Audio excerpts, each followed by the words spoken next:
En nuestro primer estudio dijimos que Dios nos creó para que lo glorifiquemos. Esa es la razón de nuestra existencia. Por eso estamos aquí, para eso vivimos. Y mientras no nos adecuemos a ese patrón establecido por Dios, nuestras vidas nunca tendrán verdadero sentido. Ahora, la única manera de glorificar a Dios perfectamente es obedeciéndole de manera absoluta. Y para ver si el primer hombre y la primera mujer harían esto, Dios estableció una prueba. Génesis nos dice que Dios le había dado al ser humano toda planta, todo fruto como alimento. Pero Dios había también establecido una restricción. Él dijo que podían comer de todos los árboles del jardín, pero del árbol del conocimiento del bien y del mal no comerás, dijo Dios, porque el día que comas de él, ciertamente morirás. Fíjese que en el jardín de Edén había un árbol de la vida, pero junto a él también había un árbol que amenazaba con la muerte. Un árbol representaba la bendición de Dios y el otro representaba la maldición de Dios. La Biblia no se refiere en esta parte a este arreglo como un pacto. Pero si nosotros vemos sus características, nos damos cuenta que obviamente hay un pacto aquí. Porque un pacto es una relación vinculante en la que Dios promete bendecir a su pueblo por la obediencia y amenaza con maldecirlos por su desobediencia.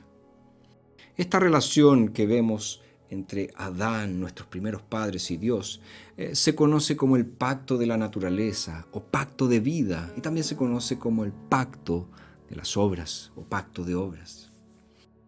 Y Dios estableció entonces este pacto con el ser humano.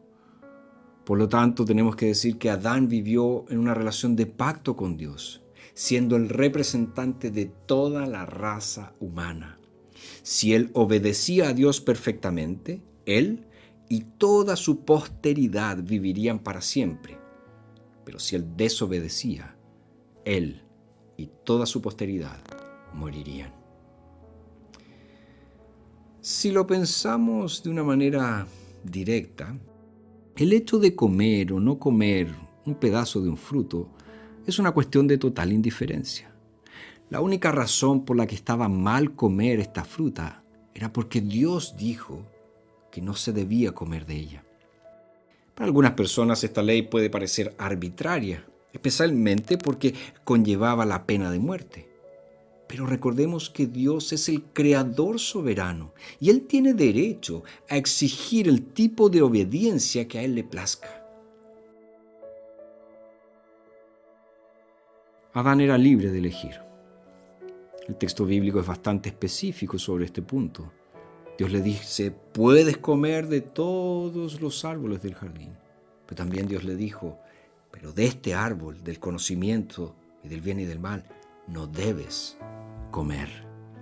Fijémonos que la libertad se encontraba dentro de la soberanía de Dios. Dios creó a los seres humanos con esta responsabilidad de su libertad. ¿Qué hubiera pasado si Adán y Eva hubieran guardado el pacto de Dios al no comer nunca del fruto prohibido? Bueno, ellos habrían vivido para siempre, permaneciendo santos y felices en comunión con Dios. Habrían cumplido el mandato de la creación, hubieran llenado y subyugado la tierra con la ayuda de una descendencia piadosa. Con el tiempo, la humanidad habría pasado a un estado de perfección similar a la que los santos ángeles de Dios disfrutan. Ahora, no es prudente especular sobre lo que hubiera sucedido si Adán y Eva nunca hubieran pecado. Pero una cosa es cierta, si ellos no hubieran pecado, la humanidad nunca habría necesitado de salvación. Tampoco hubiéramos necesitado del mensaje de salvación. Habríamos requerido, por supuesto, de la gracia sustentadora de Dios, pero no de su gracia salvadora. Ahora, la triste realidad, obviamente, es que necesitamos la gracia salvadora de Dios porque nuestros primeros padres desobedecieron al Señor y con ello hundieron a la raza humana en la perdición y la ruina. La Biblia no dice cuánto tiempo Adán y Eva permanecieron en su rectitud original, pero da la impresión de que su estado duró bastante poco. Solo se necesita 1 o 2 páginas para describir su perfección y algunos pequeños versículos para contar cómo la perdieron. Y todo el resto de la Biblia está allí para explicarnos cómo podemos recuperarla. La tentación de pecar vino a la humanidad por medio de la serpiente, nos dice Génesis 3. Y comenzó su astuto ataque cuestionando el pacto establecido con Dios. En primer lugar, puso en duda la palabra de Dios, el mandamiento de Dios. Les dijo, ¿de veras Dios les ha dicho no coman de ningún árbol del jardín? Fíjense que la serpiente fue el primer crítico bíblico del mundo. Puso en duda la perfecta palabra de Dios y la sometió a la sospecha del juicio humano. Satanás deliberadamente citó mal y tergiversó lo que Dios dijo, porque Dios no había prohibido a los hombres comer de cualquier fruto, solo había prohibido comer del fruto del árbol del conocimiento del bien y del mal. Entonces, ¿qué hizo la serpiente? Transformó una invitación positiva en una prohibición negativa, como si Dios de alguna manera envidiara a Eva por los frutos del Edén. Lo que estaba haciendo era desafiar la bondad de Dios y estaba insinuando que el Creador era demasiado estricto y absurdamente tacaño. Ahora la mujer, Eva, respondió a la serpiente. Y ella dijo, podemos comer del fruto de los árboles del jardín, pero del fruto del árbol que está en medio del jardín, ha dicho Dios, no coman de él ni lo toquen, no sea que mueran. Eva es a menudo criticada por su paráfrasis, poniendo o agregando las palabras ni lo toquen. Aún así, era prudente no tocar la fruta. Y en cualquier caso, no había pecado si ella no comía. ¿Cuál fue el verdadero error de Eva? Intentar razonar, intentar discutir con el diablo. Y la respuesta de Satanás fue diabólicamente inteligente. Dijo a la mujer, ciertamente no morirán. Es que Dios sabe que el día que coman de él, los ojos les serán abiertos y serán como Dios, conociendo el bien y el mal. Habiendo desafiado la bondad de Dios, ¿qué es lo que hace Satanás ahora? Contradice la veracidad de la palabra de Dios. Esta era la mentira más peligrosa, una mentira descarada mezclada con una verdad. Ciertamente no morirán, dijo. Fue una mentira diabólica, como ha demostrado el resto de la historia humana. Lo que Satanás realmente estaba haciendo era buscar una escapatoria al pacto. Rechazaba los términos, específicamente la amenaza de la muerte. Y así Satanás fue el primero en negar lo que nosotros vemos tanto hoy en día, la realidad del juicio divino y cómo realmente lo ha conseguido. El resto de lo que Satanás dijo también era una verdad a medias. Los ojos les serán abiertos, dice. Es cierto que solo unos momentos después se les abrieron los ojos.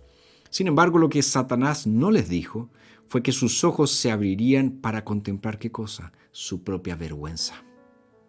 También Satanás les dijo, serán como Dios, conociendo el bien y el mal. En cierto sentido, eso también era cierto, porque comer del árbol traería conocimiento de primera mano del mal. Pero Adán y Eva ya eran como Dios porque fueron hechos a su imagen. Además, ya poseían el conocimiento del bien, tuvieron comunión con el buen Creador. No había nada nuevo que pudieran aprender sobre el mal, excepto lo costoso que es desobedecer a Dios. Eva entonces, nos dice el texto, tomó pues de su fruto y comió. y también dio a su marido que estaba con ella, y él comió. En pocas palabras, se encierra la suma de la miseria humana. Es fundamental comprender que este evento tuvo lugar en la historia de la humanidad. Hubo un hombre, Adán, que tomó una pieza de fruta de la mujer Eva, se la puso en la boca, la mordió con los dientes y la tragó por su garganta. Gran parte del lenguaje de Génesis es artístico, incluso figurativo, pero no es mítico. La historia de la creación y la caída no es una fábula. Se presenta como historia y se trata como historia en todas las partes de la Biblia. La mención del origen del mal nos lleva a otra verdad importante. Dios no es el autor del pecado. Esta es una de las diferencias entre el cristianismo y el Islam, porque el Islam llama a Dios tanto bueno como malo. Sin duda, Dios permitió que Adán pecara. Las razones solo Él las conoce. Él permitió que la humanidad cayera de su estado de inocencia. Pero la elección inexplicable y inexcusable de transgredir provino ¿de dónde? De la voluntad libre del hombre.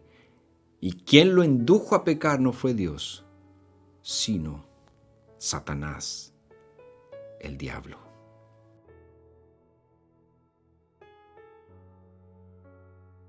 Hay muchas lecciones que aprender de la historia de la creación de la humanidad en el jardín y la caída en el pecado. Primero, debemos recordar nuestro propósito, el significado de nuestra existencia. ¿Para qué estamos hechos? Bueno, fuimos creados por Dios, a imagen de Dios, para la gloria de Dios. Por lo tanto, fuimos creados para glorificar a Dios en nuestro trabajo, en nuestro placer, en nuestras relaciones y en todo lo demás que hacemos. En segundo lugar, debemos lamentar lo que hemos perdido. La historia del primer pecado y la pérdida del paraíso es un desastre de consecuencias cósmicas. Difícilmente podemos pensar en esta tragedia sin sentir una profunda tristeza por lo que ha sucedido con la raza humana. Piensa en la perfecta felicidad de Adán y Eva cuando fueron creados. Y luego mira toda la miseria y sufrimiento que ha resultado de su pecado. El problema de la humanidad es el pecado. Ese es el gran problema. No son las luchas de clases, no son las diferencias. El problema es el pecado, simple y llanamente. Siempre que los seres humanos se convencen de su condición perdida y pecaminosa, reconocen que están viviendo para su propia gloria, claman y dicen, ¿qué podemos hacer para ser salvos? Bueno, el resto de esta serie va a proporcionar la respuesta bíblica a esta pregunta. ¿Qué puedo hacer? ¿Qué debo hacer para ser salvo? Pero la respuesta no es ningún secreto.